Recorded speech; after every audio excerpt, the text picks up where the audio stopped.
Hey guys, it's Morgan, and I'm back on the porch. This time I'm on the porch swing. I'm thinking right now about how excited I am for you to watch this upcoming episode, episode 2 of the Freedom Records. It's actually with my friend, a young American. His name is Jorge Ventura. Now, Jorge has a unique experience because you might actually know him.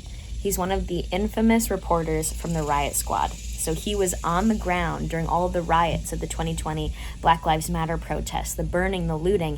Him and a bunch of his friends were taking body cams and taking iPhones and their small cameras and going out onto the streets to document this so that average Americans like us that were locked up at home because of what was going on at the time, and we were told we couldn't go out, right? But the rioters could. They were doing the Lord's work by documenting it and putting it out there for all of us to see what was actually happening on the streets. Now, Jorge is also one of the top leading reporters in America covering what is going on down at the border and with the cartels. And you might wonder, how do you get into something like that? But it makes perfect sense when you understand Jorge's background, and that's why he's coming on the show today. Jorge's parents escaped communist El Salvador.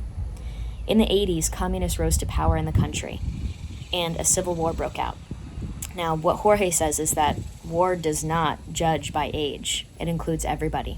Jorge's father was a young boy and forced to serve in the military and fight in the Civil War, and his mother was a young girl expected to mother and take care of the young children around her, because you are just called to that level of responsibility when that kind of chaos and turmoil breaks out.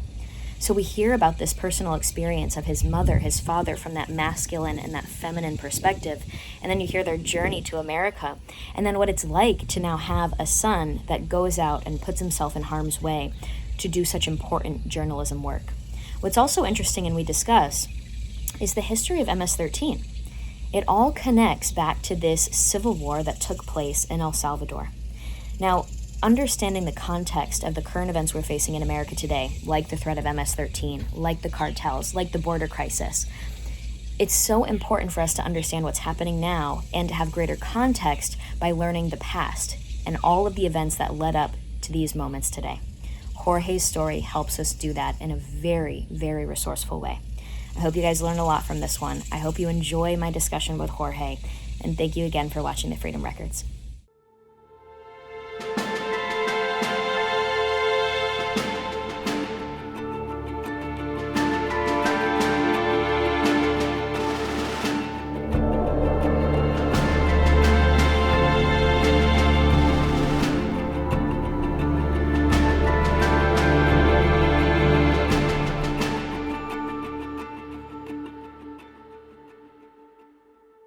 Join me now from Southern California, field reporter for the Daily Caller, Jorge Ventura. So joining me now for more, someone who covers the border for us, Jorge Ventura with the Daily Caller. You also live in Washington, D.C. Report from the border. These marijuana grows are either connected to Mexican cartels or high-level criminal organizations that also use human trafficking, as they've used workers to work these girls. Hey, what's up, guys? I am live from the Chaz zone here. What do we want? Justice! When do we want it? Now! Hey everyone, we just crossed the Rio Grande into an island with those group of migrants. We actually almost got swept away with the migrants. This woman was left behind. And right now, Jesse, we're still trying to get an exact timeline from Texas DPS, and right now parents have more questions than answers on what happened on the 24th. Reporting on another night of riots in Kenosha, Wisconsin. Wanted to give you guys a live look of this.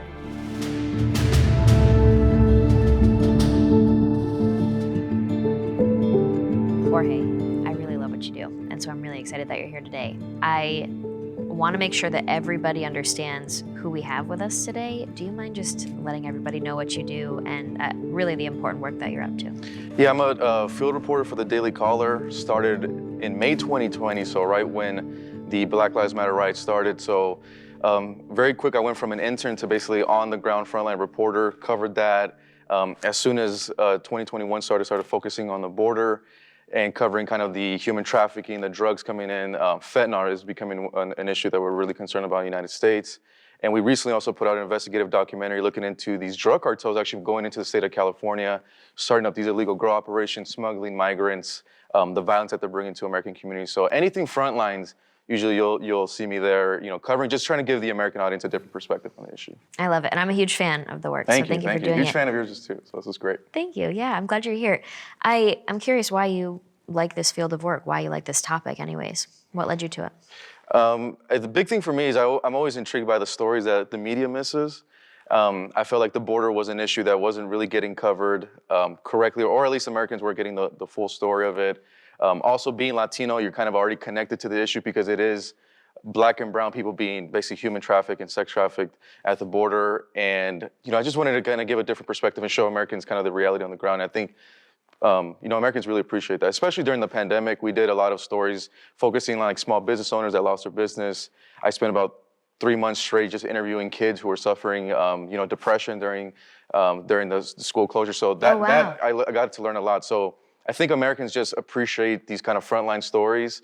And I think myself, coming from a working class background, you're always looking for those stories that are impacting your average American. I think one of the biggest complaints I hear is, how come the mainstream media isn't covering this story? And, being at the Daily Caller and kind of living in DC a little bit, I realized that a lot of the folks who live in DC media are stuck in what I call the DC elite bubble, where they don't know anyone who lost a business. They don't know any kids who had their school closed. So always looking to tell the story of what an average American is going through. Okay, I love that. I mean, I remember during quarantine, during that first phase of the riots that ended up coming that first summer of 2020, I was so shocked by it, and me and my mom would watch, and we would look at the reporting from the Riot Squad, and I was wondering if you could tell us a little bit about that. Yeah, the Riot Squad is an interesting, because we're a group of individuals that basically cover the Black Lives Matter riots. It includes Richie McGinnis, also the Daily Caller, Shelby Telcott at the Daily Caller, Julio Rosas did a great job, Elijah Schaefer at the Blaze, and I guess we were just one of the few individuals that were willing to be on the ground.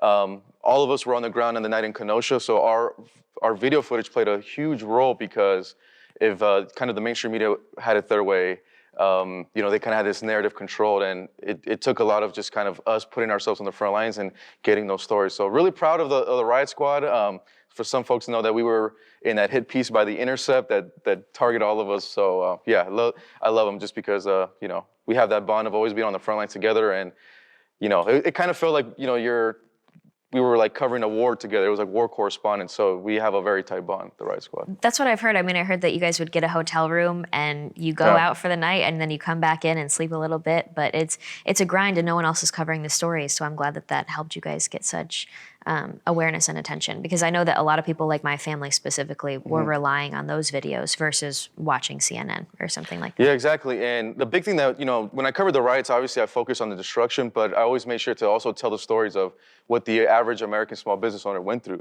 So we interviewed business owners in Kenosha where they owned a business for 30 years, or their mom and dad opened it up and it was a family business and it was destroyed. So we really highlighted those issues, and I think that really connected with a lot of Americans throughout the country. Yeah, I mean, and that kind of helps us transition. So your family story is spectacular, and it's very inspiring, and I don't want this show to be political. I was telling you before we started filming that I want this to serve more as inspiration for people and be based more on character, and your family story definitely does that.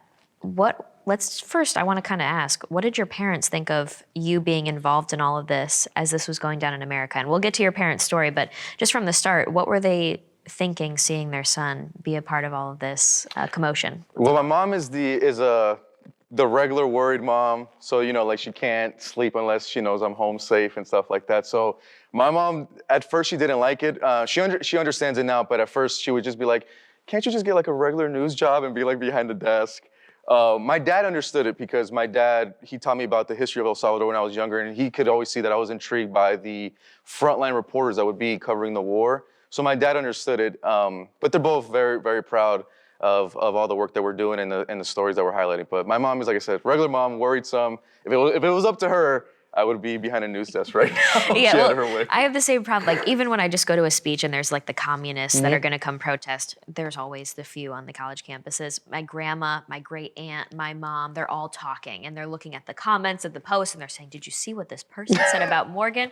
So I try and like relax them a little bit of, they're just making some noise. But let's get into that. So your parents aren't from America. Mm-hmm. Can we start with why did they come here and a little bit of their origin story? Yeah, so my mom and dad came in the late 80s, early 90s from El Salvador to the United States. The reason they came is because El Salvador got into a civil war around 1979, 1980 is when the Civil War started. And basically in El Salvador, whether you were on the left or the right, you had no choice but to be in the war. So my dad was a teenage soldier at the age of 13. He was forced by the military to start training. My mom grew up in a small village in San Miguel, so she lived all those years throughout the war. So just being in the Civil War, the violence that they've seen over the years, they eventually both said, you know what, we need to make it into the United States. The story that my dad told me is that my grandpa had a conversation with my dad and saying, hey, if you continue at this war, you're never gonna have kids. You're gonna die at 22, 23. So my dad obviously wanted to have kids and didn't want his kids to grow up in a civil war. So he came to the United States looking for a brand new chapter, and they are so grateful that they did. They love the country that gave them a second chance at life. And I mean, I wouldn't be here if it wasn't for them doing that move. Wow, and now they're citizens, right? Yeah, they're both citizens, working class, hardworking people. And I'm very blessed too, because the way that my parents raised me, like I never even heard the word like white privilege or anything. You know, my dad could have been like, oh, you know, we don't have this because of this and that. There was just no excuses. And I think that's what I love about that culture. My dad had a 6th grade education, but in the United States, he was a trucker. I mean, he's still trucking till this day. So he was able to provide us a nice middle class home. I was very blessed to be also raised traditional. So like my dad would be the trucker, and then my mom got to stay home and raise the kids. So I really love the way that I was upbringing. But like I said, they raised us with just no excuses to work hard. My dad said, if you want anything, you got to be the first one in the office, last one out. And like I said, I didn't hear the word white privilege till like I was like 24 years old, and I'm just like, wait, what is this? So no, very blessed. They're hardworking folks. Okay, that's nice. I love a good love story. Did they they met in El Salvador and then they actually started dating once they got to America? Did they come together or were they? So my parents met because their friends were like friends with each other. So eventually they kind of got mixed in. And then I think my dad went on a huge chase. He asked my mom on like a date every other week, and she rejected him until she finally said yes. My mom is very traditional and stuff, so she waited, and then finally gave my dad a chance. And then they got married in 2001, and they've been together ever since. So That's really sweet. How long did he have to keep asking her out? I think it was like 2 to 3 years. So my dad was on a chase. He knew she was the one, and my mom just my mom was just so focused on work, and so she never went out or anything. She never gave anyone a mind. So her first dates ever was actually with my dad, and then what do you know, they ended up getting married. And then the funny thing is my parents did everything backwards. So they moved in, they had the kids, then they got married. The cool thing about that was I was 6 years old and I got to be the ring boy for my parents' wedding. Oh, that's very sweet. It was a cool moment for us. Oh, I love the stories of it because in America, I'm sure you've seen the memes these days of like, the world's ending, find your, women have to find a man that can lead the war lords or whatever, and then other guys are like sharing memes. They're like, you got to find a woman that can catch a chicken, stuff like that. We meme about it here and we joke about it kind of slyly, but in other countries, with everybody that I interview, they have some sort of love story that talks about, yeah, we got married and then the USSR collapsed, and so we had to find a plan to get out of the country. Or, yeah, we were in Romania and we were married with young children, and then the USSR started infiltrating the country and we had to escape to Poland and we had to cross the border, so we took a wagon and hid the young kids in it. And for me, like, I'm so excited to be a mom. I know you said you have traditional values. Like, I'm really excited for that phase of life, and I cannot imagine balancing young children or forming, just as a young person, a family and trying to move forward into that during such a time of turmoil. So I'm glad that they got here and were able to do that.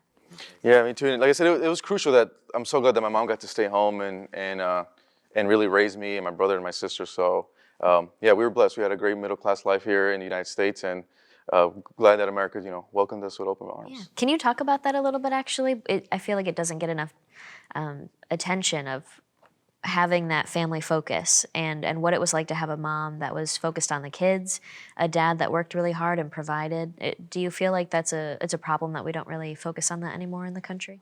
Oh, absolutely. I think right now in the United States, we're kind of seeing the breaking up of the nuclear family, and it really started after 2008. So in 2008 is when we got hit with the financial crash. The Republicans and Democrats also agreed on the NAFTA deal, which shifted a lot of kind of trading and manufacturing jobs. So we saw a lot of families in like states like Michigan, Pennsylvania, who had, like I said, strong manufacturing jobs. We saw a lot of those fathers lose their jobs, fall into opioids, and then that's when we saw that the divorce rates skyrocket in our country. So I think right now, the biggest thing is getting back to just having a regular family.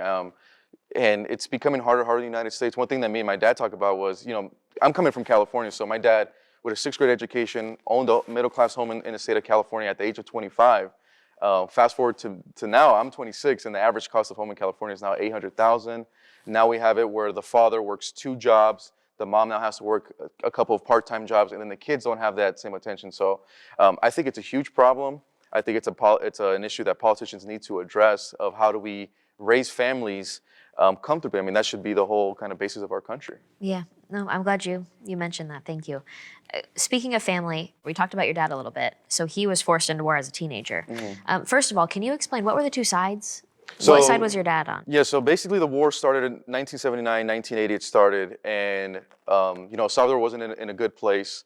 And the war started when we had these, they call them Los Guerrillos, which is the guerrillas.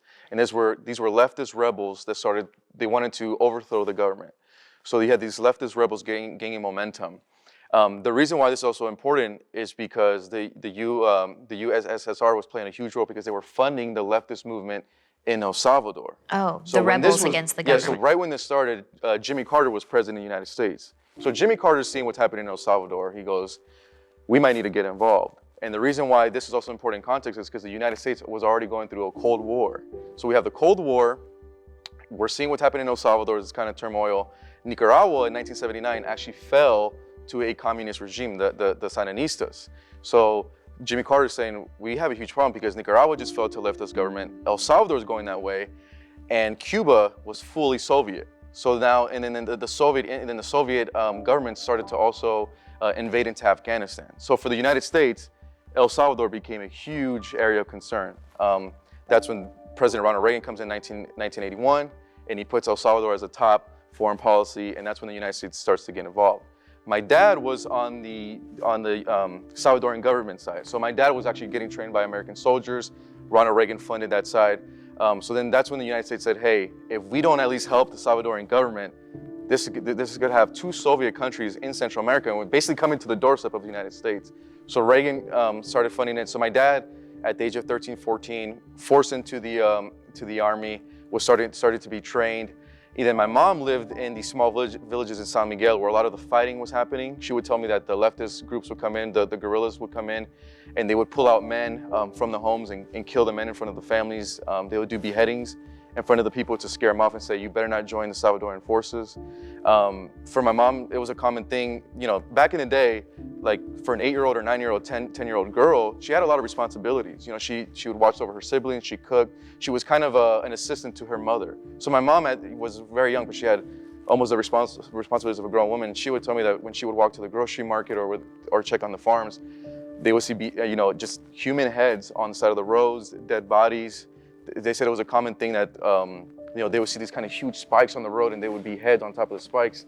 And she said they were just so used to it. It wasn't even like it wasn't shocking anymore. So it was interesting to hear my mom's story. A big thing, my mom tells me that the thing that she remembers every night was she would put my uncles and my aunts to sleep, and they would have to sleep on the floor. They couldn't sleep on the bed because there would be gunfire throughout the night, bullets flying through. And it was like this every single night.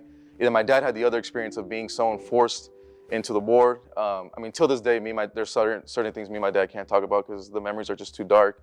My dad did tell me that he suffered from PTSD right after the war. He says he still has those moments, but not as often now. So it was a dark, you know, moment for both of them. And they both had different, like I said, different stories. My mom was like small village, seeing her village getting taken over, death squads coming in, killing innocent people in front of them. And then my dad being part of the Salvadoran government that was getting funded by the U.S. So it was an interesting perspective when you hear both of those stories. Yeah, you hear young people, especially today in America, I mean, they complain about the smallest, minute things. And trying to explain to them that there's real serious suffering going on around the world and what we go through really just doesn't match up at all. that is a really good story for them to hear. Yeah, and another thing a lot of people don't know, and one thing that my dad mentioned to me, he said, Jorge, when it comes to war, war doesn't respect age. And what he meant by that is, what people don't know about the Salvador Civil War is for the side that my dad was fighting, which was the Salvadoran government, 80% of the troops were under 18.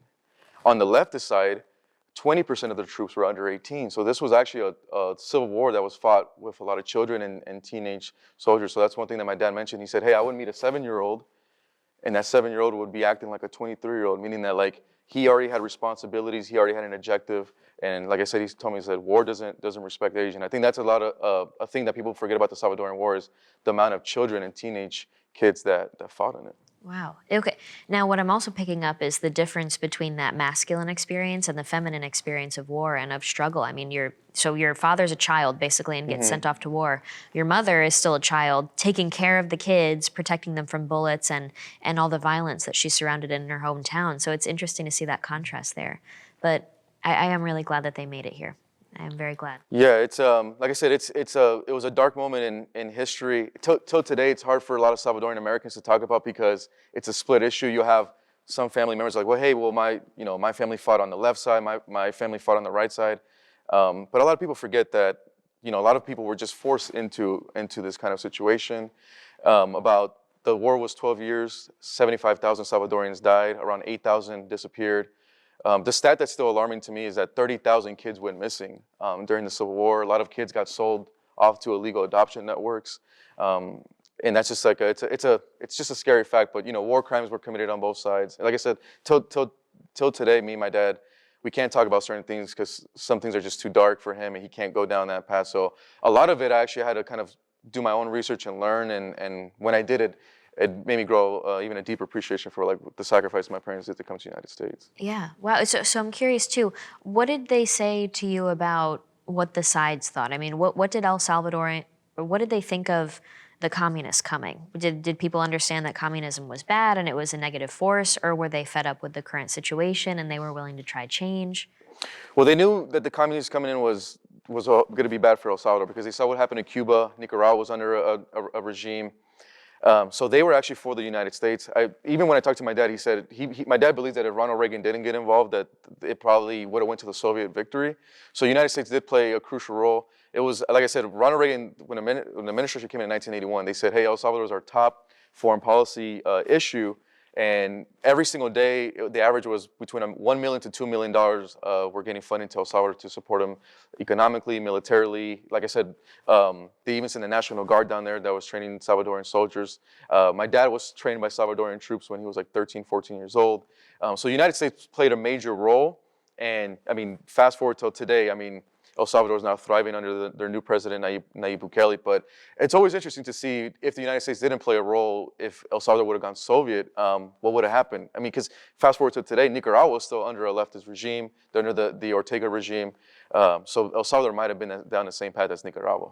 Yeah, and it's unfortunate because these smaller countries, we don't learn about them, and especially in American classrooms. And so that's how you are able to have somebody like Bernie Sanders, who became incredibly popular amongst young Americans. He went down and he was training with the Sandinistas. He's very proud of himself for going to Nicaragua, and there's footage of him talking about it. And if we understood the history and the context in all of these smaller situations that aren't, I guess, good enough to make it into the American classroom, perhaps we would have a better perspective on different politicians. I completely agree. And for me, it's it's a huge kind of learning moment because I'm hearing what my parents are saying about the United States and the sacrifices. Even now that I've been on the front lines covering the riots, I'll be like in Portland, Seattle, then I'll see these groups like burning down buildings, burning down the American flag, and in my head I'm like, you guys should try to live in Venezuela or in these countries for a week. It's so to me it's alarming to see the Americans who live in this country, who are born here with all the privileges, with all the access to the resources, for them to complain. And I've been at the border, and last year I was in Del Rio, Texas, and I was covering it, and there was just hundreds and hundreds of Venezuelans coming in crossing through the river. And as soon as the Venezuelans touched the American side, the Texas land, they would kiss the dirt and pray. And for me, I was like, look how they react when they even just touch American dirt, and you have folks who grew up here burning the flag, and you basically just are trying to overthrow the system if they had it their way. Yeah, it's disturbing. I have I have my thoughts on it. I don't want to go on too long of a rant. There are some people out there, and you see them. I mean, you see them on the ground. They are advocating for ideas that will lead to death and destruction. And so I don't believe that they should be given any sort of power. And we have to do everything we can to stop it. That being said, I think when you come in and try and communicate your stories, it helps us reach those people that are in the middle that could easily be lied to by these crazy radical people that really do want to destroy the country. But if we reach them first, I think we can bring them to our side. So that's why I really value your opinions on these things. Let's talk about Reagan, and can you make that transition? I mean, because a lot of people started coming from El Salvador to America. How did that all start to happen? And were people happy that Reagan stepped in? Were they frustrated with the foreign invention or intervention? Because you hear the leftists blame America of like, that this is why Venezuela went down. This is why other countries suffer. What was it like to have America step in this? Well, they basically fought off the Soviets, and maybe one of the few times in our history where American intervention actually was a good thing. But no, the people needed all the support that they could. Now look, at the end of the day, civil war is dark. So you're gonna have war crimes committed by both sides, dark things happen, but the Salvadoran people needed the support from the US. Like I said, I talked to my dad and he said without Reagan, they probably couldn't have won that war. So Reagan played a crucial part. Jimmy Carter was involved, but when Reagan came in, he really stepped up to the support. It became their top issue. Obviously, during the Civil War, you're going to have people flee, and it's going to create a refugee status. So the United States opened their arms. Salvadorans fled to the United States in record numbers. Another country that opened up their arms that people don't know about, but you could visit it now, and there's still pockets of Salvadorans there, is Australia. So Australia opened up their arms. So I actually have family members now that live in Australia as Salvadorans, which is just an interesting, to me, it's fascinating. But that's when we started to see the huge wave of Salvadorans coming to America, settling in communities like Los Angeles. A state with a huge Salvadoran population is Virginia. So it started moving in, settling. You had Salvadorans started to settle, like I said, in Los Angeles, MacArthur, and Echo Park. The issue is a lot of young people fled. So you kind of have all these young men with, fleeing this kind of war-torn country, come into a new country. They have no skills, no education. So when they made their way into the United States, the other groups that were already settled, like the Mexicans, started to basically commit crimes against Salvadorians. So in Los Angeles, it was becoming a huge issue where Salvadorians were getting robbed, homicides, and they were committed by Mexican organized crime. So what the Salvadorians did at that time, the young men now living in the United States, they said, well, we need to form our own group to protect ourselves from the Mexicans. So this is when we saw the birth of MS-13. In the early 90s, and it was formed actually not as a street gang. It was just to kind of form a protection against Mexicans. The thing is, over the years, they got into obviously drugs, arms dealing, and then they did become a street gang. Yeah. When did they become that protection force? When did that start? Early 90s. So early 90s first became a protection force, but then over the years, when the more Salvadorans fleeing, so the gang population rose, then they became a street gang. Like I said, they got involved in drugs, homicides, and things like that. So when they started committing the serious crimes and they would go to jail, the US government would start to deport them. So now you have an issue where you have this war-torn country that's still recovering from a civil war. Then you're now bringing all these 20-year-olds, 30-year-old young men tattooed, you guys seen, with the MS-13 and all that stuff, coming into a country that's ravaged by the civil war. And then that's when now you saw the birth of MS-13, what we know it now as the violent street gang. They started then recruiting Salvadorians, and then that's when you saw the street gang of MS-13, and then that's what actually started the birth of MS-13. Wow, so they started coordinating with the people that were in El Salvador after getting deported back, and that just really... Yeah, because for people in El Salvador, they're coming off a civil war, a lot of the men, no jobs. So when you had these kind of street gang members come in and say, hey, we're coming from LA, the way we made money was dealing drugs, violence, and all that. They started recruiting all those young men, and that's when we saw the birth of what we know MS-13 now, which is one of the world's most dangerous gangs. They're active in 47 states. One of the states that's highly concerning is Virginia and Fairfax County. They have a huge population of MS-13 in Fairfax County and Virginia. Why is that? People get confused of all places. To be honest, Virginia was just one of the states that opened their arms to a lot of Salvadoran refugees. It's just they settled in low-income communities, and then that's when we saw the MS-13 kind of settle there. So Fairfax County has a huge problem with that. Like I said, they're active in 47 states. Worldwide right now, they have an estimate of around 100,000 MS-13 members. Most of them Salvadoran, Honduran, and Nicaraguan. Wow. And so what do you think? A lot of people just assume that they're a Mexican gang. They don't really understand the context of everything. And so what do you think is important for us to understand between the Mexican people and then MS-13? Well, they're both obviously organized crime involved in, drugs, arms trafficking, and things. The big difference between the two is obviously Mexican cartels are violent. We all know that. We've seen the videos and pictures, but they only get involved if you kind of come in line with what they're doing. What makes the MS-13 more brutal and ruthless is that they'll commit crimes, heinous crimes, for absolutely like no reason. So one of the big stories Wow, really? that came out in Salvador was in the early 2000s. There was like a field trip of like 40 kids, and MS-13 pulled the bus over, killed all the kids with machetes for literally no reason. Like there wasn't even there wasn't anything in line, but that's the type of gang that MS-13 is. They want to instill that fear in the community. Where was this? This was in El Salvador, and these crimes, were active. MS-13 was, with every single president after the Civil War was corrupted under MS-13. So MS-13, even when their leaders were going to prison in El Salvador, they still had full control. They still had communication. So even the leaders, even from being in a prison, could still call in hits. It's this new president, Nayib Bukele, who came in 2 years ago, which is the first president in El Salvador history to actually take on MS-13 and take them on as a terrorist organization. So right now, El Salvador is bouncing back. The economy is doing really well right now. Nayib Bukele has kind of the views of, hey, we don't want Salvadorans fleeing because it's not good for our country. We don't want them going into the United States illegally. Let's have a good economy so Salvadorans stay here. So they've bounced back, and we're doing, El Salvador is doing much better compared to Nicaragua. So it's interesting because if you look back at history, saying if Reagan didn't get involved, would El Salvador kind of be under the same rule as the Sandinistas right now in Nicaragua? Yeah, and that growing communist threat that was happening at the time during the Cold War, it could have changed the dynamic. Mm-hmm. You have no idea. So I'm curious now, so what threat does America face from MS-13? What problems are they causing to us right now? So the biggest thing right now is the drugs. Like the Mexican cartels, MS-13 now is involved in the fentanyl. But the thing is, they're also buying that fentanyl from Mexican cartels. So right now, that's the huge area of concern, because the thing is, with MS-13 active in 47 states, they're able to, move these drugs all over the country. So right now, one thing we've been trying to sound the alarm with our reporting is the opioid crisis in America. Right now, the leading cause of death for Americans age 18 to 45 is fentanyl. CDC came out and said over 100,000 Americans have died in the past year to a fentanyl overdose. So that's right now the high area of concern, and this is once again connected to the border, because without having that border protected, you're having these drugs coming in. And just speaking from my personal reporting experience, when I was at the border last year, a tactic that the cartels use is when all these migrants start to come up, the cartels will place these migrants in certain areas of the border to overwhelm Border Patrol. So for Border Patrol, on the American side, let's say they apprehend a group of 200 migrants.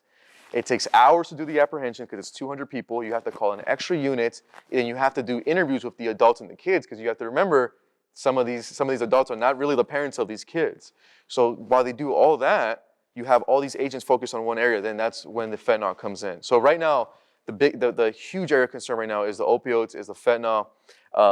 Just from my personal experience and reporting, the way that the economy is in the United States is concerning, because that's when when the economy is not good in our country is when we have Americans fall into those opioids and those drugs. So right now, with inflation, with the pain at the pump, I do believe we're going to see more Americans, unfortunately, fall into opioid addiction. Wow, and thank you for connecting that for us, because a lot of people don't understand why it's important to have the strong border.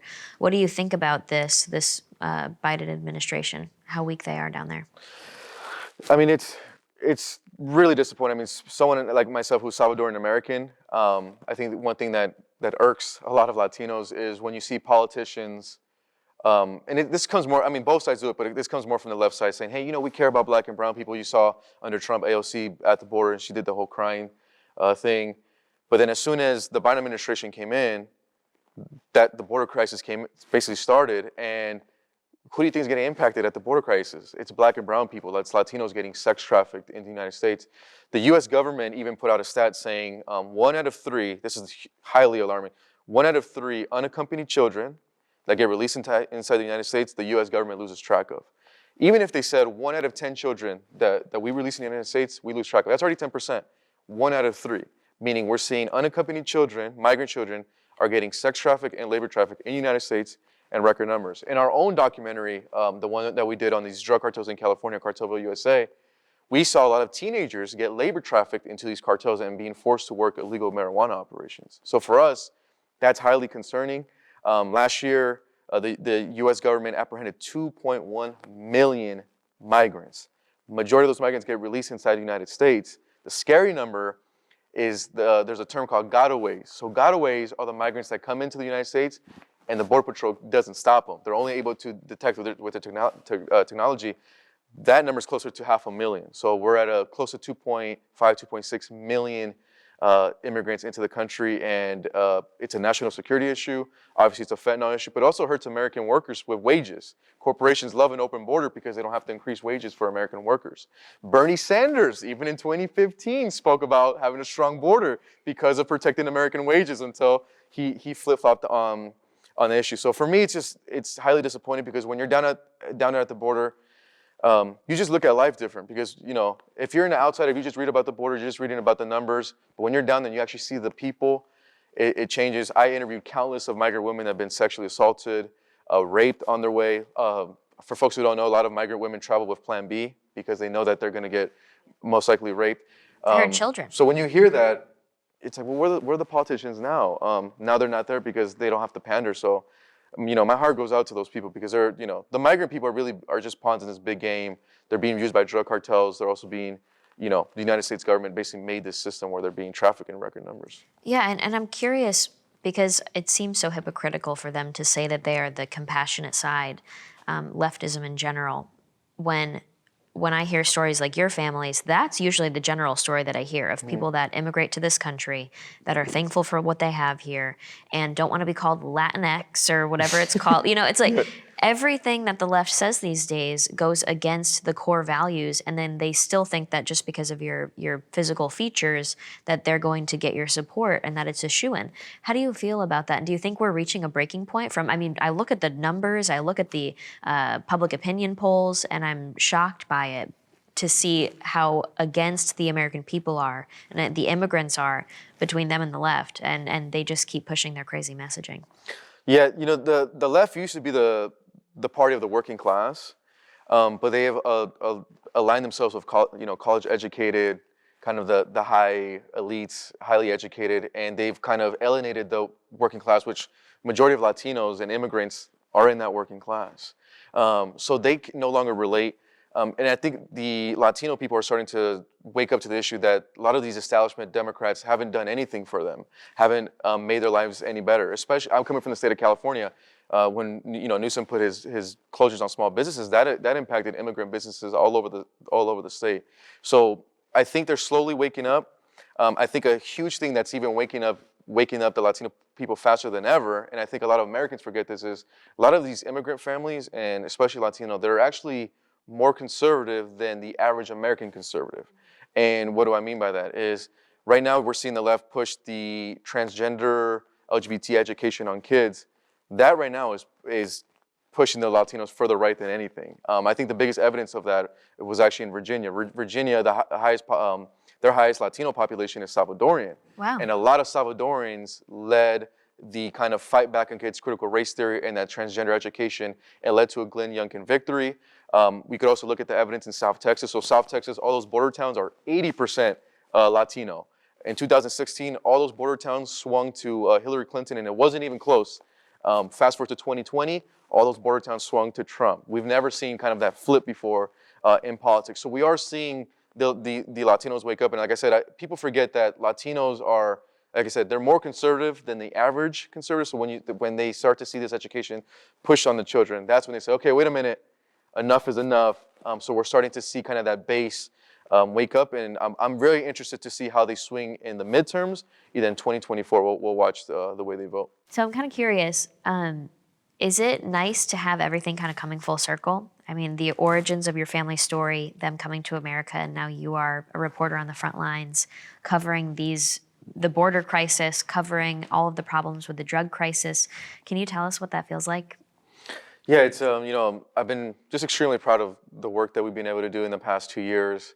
Being on the front lines, covering the border, drug cartels, human trafficking, fentanyl, mental health. So we're just, been hitting it all. And like I said, I'm just really passionate about, showing Americans the full story, giving them just the raw news. And I think they really appreciate that. At the end of the day, it's not, as a journalist, it's not my goal to tell you how to think. It's me say, hey, this is the information, and it's up to you. So, I've been blessed, and I feel like it's kind of a responsibility because, my parents fought to be in this country and all the sacrifices, and I feel like I want to kind of pay my part and do my part for, here in America and for the American audience. So I've been, like I said, truly blessed, and it's been an amazing experience and kind of a surreal experience because when you're on the front lines, you're learning about the United States really quick. You're kind of getting a history lesson in person, kind of all the different moments, and you're kind of getting this kind of well understanding for what's going on in the country and the direction that we're headed right now. Wow. And so, have you ever thought about that moment when your dad said your grandpa talked to him and said, do you want kids one day? Do you want your son to go to war? Is it surreal to know that you're built on the sacrifices that your parents and your grandparents made before you were even here? And have you ever thought about what your life would be like if they hadn't come? I think about that all the time. I think for me, if they didn't come, I would most likely, as a young man, probably would have got recruited into MS-13, kind of would have got involved in crime. So I'm grateful that my grandpa gave that talk to my dad about, hey, you're not gonna have a family if you continue here. And I'm glad that issue was so serious to my dad. And now it's almost like it's like a passing of the torch. So you want to continue that legacy. That's why I'm passionate about journalism and taking it to the highest level, because I felt like if I didn't do that, it'd be a huge disappointment to my parents and say, hey, they did the hard part, and what I'm doing now, I would consider it the easy part. They did the part of sacrificing and surviving the Civil War and making no excuses. My mom was like 19 years old, living in Los Angeles, waking up at 5 a.m., taking like 3 different buses to work. So kind of raised with that mentality, and we're just trying to pay it back now by just doing good work and just educating the American people on the top issues impacting our country right now. So that caught me by surprise. So your mom was 19. Was this when she first got here and she got that first job? What was that like for her? It was hard. She told me that she would cry herself to sleep at night because she was all alone. She was living alone? Yeah. We had some family here, but like my mom was so used to having my grandma and grandpa there. But she said, hey, we couldn't make any excuses. She's taking the bus. My mom was very scared at night, obviously in the streets of LA. But they made it happen. My dad too. My dad could have easily made all the excuses in the world. Like I said, sixth grade education. But worked hard. For those who don't know, I mean, trucking is one of the toughest jobs right now in the United States. So those men sacrifice a lot. They're not with their families a lot. They put in like 12 hours to 16-hour days. So like I said, for me, it was just it was a legacy thing. It was a pride thing. And you want to give back. And I think no matter what race you are, but especially in America, and I think it's important for men, you need to have that mission. And when men don't have that mission, that's when you see kind of men fall into kind of the bad habits that we're seeing. So I'm so glad that my dad instilled that in me. I remember just being like super young, and my dad would show me some of the war footage, and me just being intrigued by that. I'm like, wow, what happens if I was on the ground and covering that and like telling those stories? And I feel that now I'm grateful that I get to kind of repay that back to my country now here in America. I think 20 years from now, I'll be able to have my son or my daughter and say, hey, these were the riots. We were on the front. Just showing that and have that connection. I think it's an important thing, and I highly encourage people from whether your parents are immigrants or not, learn about your parents' journey. Learn about the sacrifices they did, because we have it so. I mean, we're so lucky and blessed. Like right now, we go on. If we're hungry, we go on an app and it's delivered here. Things like that, and I think more Americans will have more appreciation for their country if they knew the sacrifices that their parents made and everything they did. And like I said, it's a funny thing when people say America's a racist country. It's like they gave us a second chance, and we're blessed, and we don't look at it like that. I love that. Now you touched on something that reminded me of what we were talking about with family values in general. They're under attack in America, but masculinity is also under attack. And I love this connection between your grandfather, your father, and yourself. Do you feel a sense of passion of making sure that men have that kind of mentorship in life? And are you involved in that in any way? I mean, you've seen the MS-13 rise up in what it's done to men and to women, but you've also seen the destruction with the drugs, the destruction of our culture. Do you want to have positive change with that at all? Absolutely. I'm trying to, with my platform or influence, I do want to be obviously a leader and lead. And I think one thing that I've learned through my journey, because people ask me all the time, they're like, hey, Jorge, like, why do you do what you do? Why do you put yourself in these high-risk situations?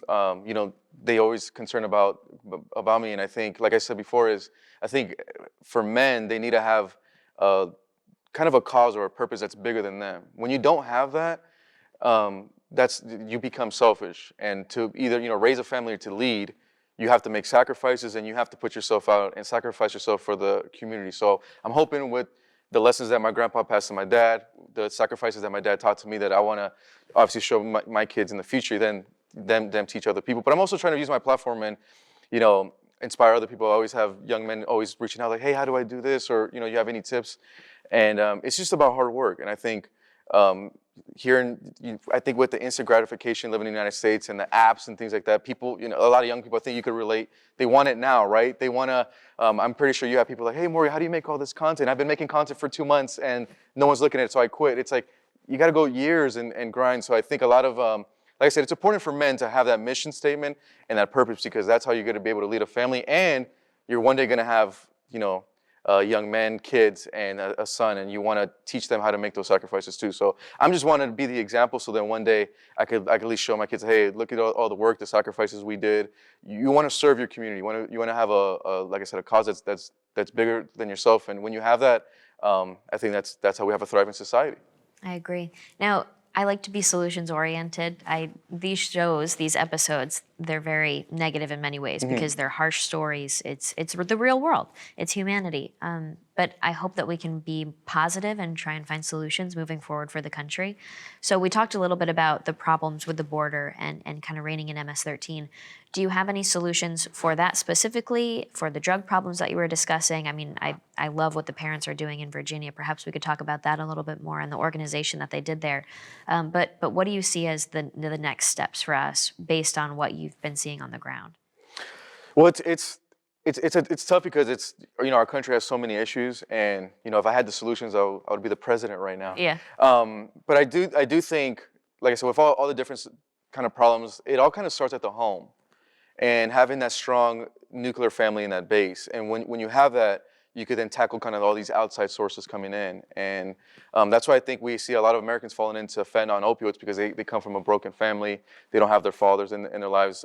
Many people, I'm 26, so many people my age that I talk to, they seen that when the financial crash happened in 2008, they saw their family divorce. They saw their fathers get into opioids and alcohol, and then after that being raised by a single mother. So I think if we could take it back traditional, how to have a strong family, then you can start to fight kind of the outside forces. Starting local is great. I think the parents in Virginia showed us that you could start local. I call it the soccer mom base. So anytime you anger that base, they have the energy to fight back. But I think it's starting local, getting involved. And I think, because like that, you start to fight out, like I said, the outside solutions.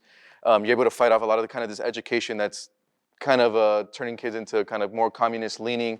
When you have that strong family, you're able to fight that. So I think that's where it starts.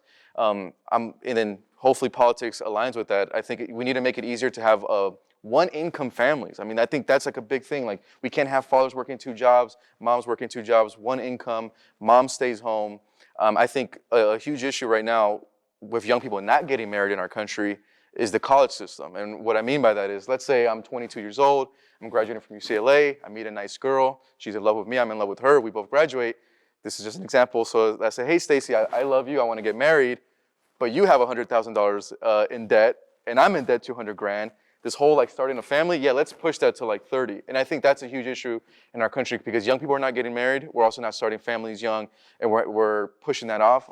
So I think if we can make all that easier, we would start to fight off a lot of these issues. No, I agree. It's a little passion of mine. If I could find a way so that American families could survive on one income, I would do it. It's something where I think that could solve so many problems.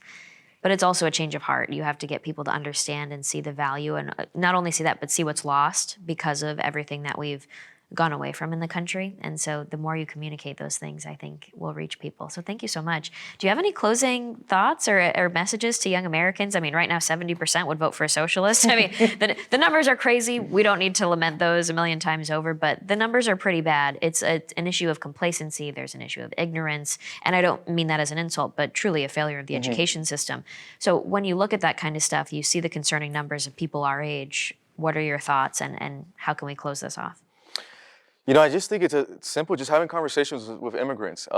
Talk to people who've come from like the Belarus or any Soviet countries, Nicaragua, Cuba. Go to Florida right now. Talk to all the Nicaraguans and the Cubans. Just having conversations, being open-minded. And I think, like I said, for young people right now, young Americans, whether female or male, just have that big purpose, have that thing that you're working towards, know that we're eventually going to pass it down to the next generation. But I think just having conversations with the other side, open up, and I think a lot of people would learn a lot about what communism, socialism in those countries have done, and how we don't want that in the United States, obviously. And at the end of the day, I know right now the country, a lot of Americans are not happy with the state of the United States, but at the end of the day, the United States is still the beacon of hope for people all over the world. So we should be honored by that. Okay, thank you so much. And how can we stay in touch with you? How can we follow all of your work? So the best places right now, Twitter, Jorge Ventura TV. We're always posting live story updates. Instagram, Jorge Ventura TV. Checking me out also, all my work is on thedailycaller.com. And highly recommend everyone to watch our documentary, Cartel USA, looking into the drug cartels in California. But yeah, check them out, all the work, share. Definitely want to say thank you to you, Morgan, because I do feel like conversations like this are very powerful. As someone who's Salvadoran American, I feel like no one has ever asked me to share a story, which I think is it's really important, especially where our country's at right now. So thank you so much for shining a light on this.